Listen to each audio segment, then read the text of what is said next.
programa Estação Saúde está no ar, mais uma vez entrando aí na sua casa e já começo agradecendo pela audiência e pela companhia em mais um programa. Hoje eu estou recebendo aqui no Estação Saúde, já que o coração é um dos membros mais importantes que nós temos, né? Um dos órgãos mais importantes. Então eu estou recebendo hoje um cirurgião cardiovascular, Dr. Gustavo Peressoni Castro. Ele é membro da equipe de um hospital aqui nosso de Tubarão. Doutor, seja muito bem-vindo ao programa Estação Saúde. A Unisul TV não é a primeira vez, né? Já teve em outros programas. Seja muito bem-vindo. Primeiro eu queria agradecer a oportunidade de estar aqui, o convite, também pela pessoa da jornalista Elke, tá, que conversou comigo, e falar de um assunto que é muito importante hoje, porque é uma das causas que levam a maior mortalidade entre homens e mulheres hoje, que é a chamada aterosclerose. Então, esse é o nosso tema de hoje, né, doutor? E o que é esse palavrão, né?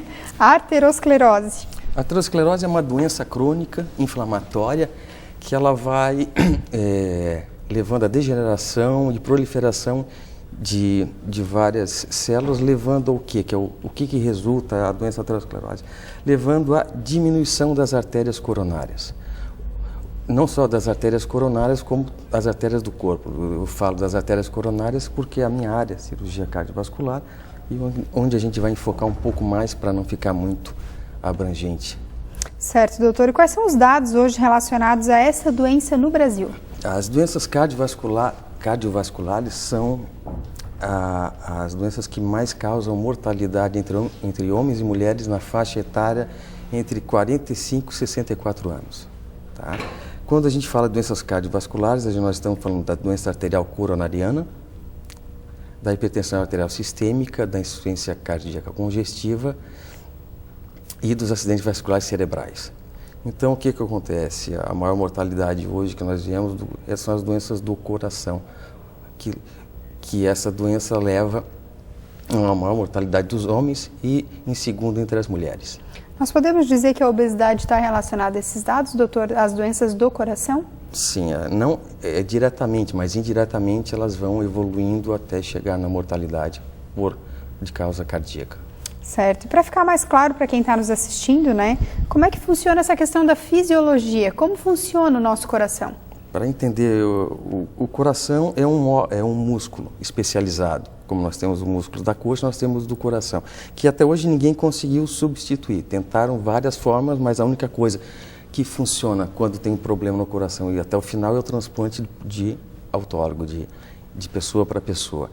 Qual é a função do coração? O que todo mundo diz, Gabriela, que o coração faz? Estou te perguntando. Que bate. Que bate. O que é o bater do coração? Tá? É uma parede em cima da outra parede. O que é isso? É a contração e o relaxamento. A contração e o relaxamento. Quando acontece o relaxamento, se chama diástole. O quê? O coração se enche de sangue. Quando acontece a contração, é o esvaziamento, é o bater uma parede na outra, ejetando o sangue pela artéria aorta para o resto do corpo.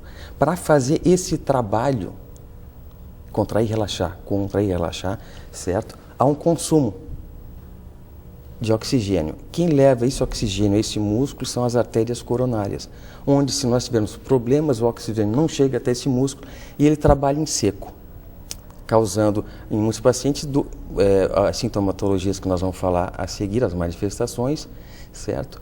E eu faço sempre uma comparação muito simplificada, às vezes, para todo mundo entender. O coração funciona que nem um motor de carro, certo?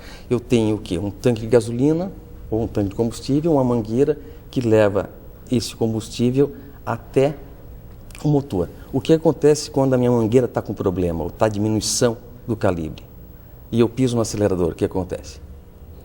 Vai fundir o motor. Vai fundir o motor. E se o meu carro é para eu levar 5 pessoas, eu levo 10 e piso no acelerador? E o que acontece quando eu vou subir um morro com esse carro? E se esse meu carro ele chega até 60, 70, 80 anos? Há um desgaste normal. Essa é a comparação que eu faço para ter um entendimento de como funciona. O paciente que tem dor por causa do coração, adianta ele sair correndo, fazer exercício para emagrecer? Não, primeiro tem que ver o estágio que está a doença. Primeiro que nem vai conseguir, né? Também. Certo? Esse é mais ou menos, de modo bem simplificado, como funciona o coração.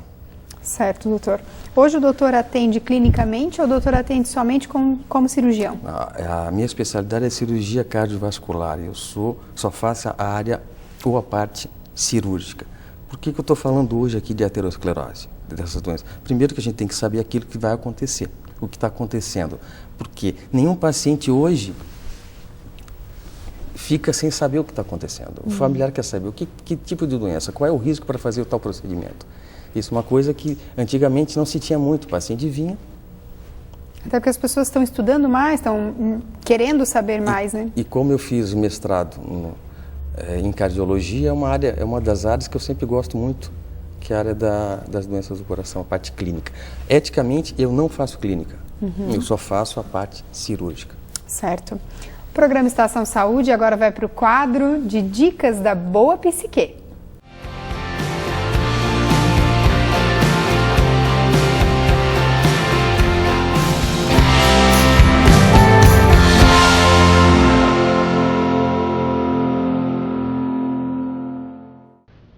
Olá! Hoje nós vamos falar sobre transtorno de déficit de atenção e hiperatividade. Esse é um tema muito falado na mídia sobre diferentes aspectos e é importante sempre buscar boa informação a respeito. Mas o que é o transtorno de déficit de atenção e hiperatividade? É importante não confundir o transtorno de déficit de atenção com desatenção.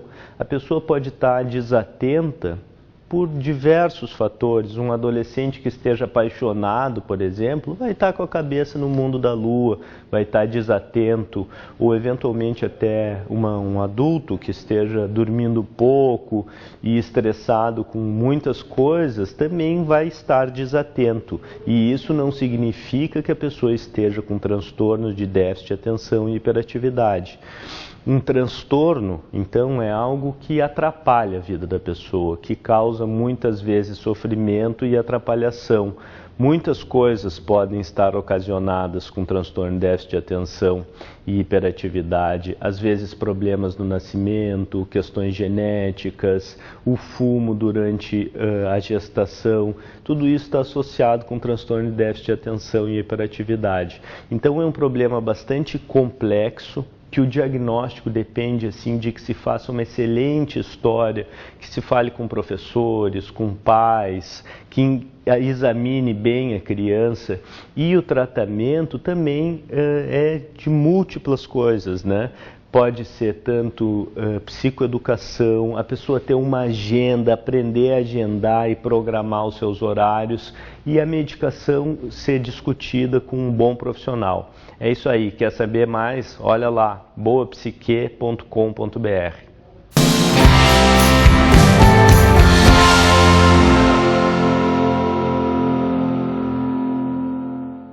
O programa Estação Saúde já volta, nós vamos para um breve intervalo e a gente já volta para conversar mais sobre a arteriosclerose. Não saia daí.